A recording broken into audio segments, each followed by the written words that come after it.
Bienvenue dans ce tuto où nous allons voir comment atténuer un contre-jour en nous servant du réglage dans le menu image ton foncé, ton clair. Donc, je vais vous montrer, après on fera l'exercice.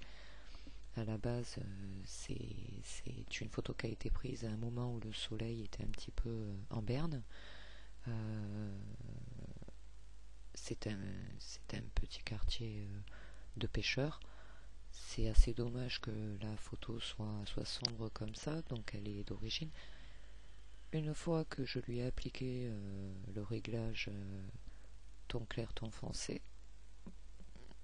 il me propose un réglage automatique que l'on peut, vous verrez, modifier par la suite manuellement. Et là, je me suis amusé donc en plus à régler la vibrance et la saturation. C'est un ancien tuto que j'ai fait pour faire ressortir un petit peu vraiment le peu de couleurs qu'il peut y avoir sur les volets, les toits ou les fenêtres. Bref, si on voit le avant-après, c'est sûr que c'est plus sympathique. Voilà. Donc, on va effacer ce que j'ai fait. Voilà. On duplique notre calque comme d'habitude. On va dans Images, Réglages et on descend jusqu'à ton foncé et ton clair. Vous allez voir qu'un réglage automatique va se faire immédiatement. Hop. Donc là, on a toutes les fenêtres de réglage possibles. On va se contenter pour l'instant de ces deux-là, ton foncé et ton clair. Vous voyez que vous avez facteur et quantité. Là, il s'est réglé à 35%, la quantité est restée à 0. Si vous cochez aperçu, ça vous permet de voir en direct ce que vous faites. Donc, vous pouvez modifier ces réglages qui sont par défaut en déplaçant le curseur en fait à droite pour continuer à éclaircir. Voilà, vous voyez, ça éclaircit davantage. Ou bien évidemment à gauche pour en atténuer l'effet. Toujours par rapport au réglage par défaut. Donc là, on n'a pas beaucoup de ciel, donc on n'a pas besoin de l'éclaircir. On ne va pas toucher les tons clairs, c'est inutile. Voilà. Maintenant, si on veut affiner un petit peu plus les réglages par défaut qui sont adaptés dans la plupart des cas, mais parfois il vaut mieux y regarder d'un peu plus près, on coche la case afficher plus d'options. Là, on arrive à ce que vous avez vu juste avant. Vous avez la gamme de tons. Vous voyez, vous pouvez l'augmenter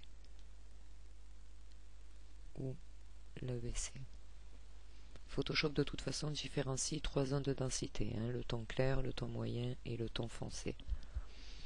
Donc vous pouvez aussi, pour éviter une sensation d'écrasement du relief de votre image, augmenter le contraste des tons moyens en déplaçant votre curseur donc vers la droite.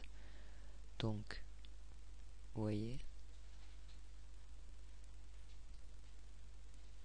voilà. Vous pouvez également renforcer ou atténuer la saturation qui accentuera ou diminuera la vivacité des couleurs des zones qui ont été modifiées. Pour cela, vous déplacez le curseur correction colorimétrie qui est ici. Et vous voyez, tout de suite, on a les couleurs qui ont été modifiées. Voilà, une fois que vous êtes satisfait de votre réglage, vous faites OK.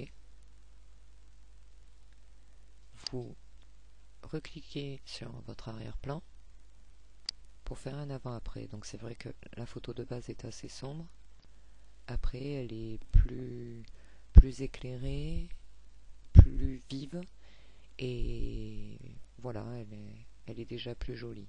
Ce que vous pouvez faire aussi, en référence à un tuto que j'ai fait précédemment, c'est aller dans Images, Réglages, Vibrance. Et là, à nouveau, vous pouvez jouer sur la vibrance et la saturation qui va augmenter à droite la vivacité de vos couleurs et à gauche les diminuer jusqu'à un noir et blanc total.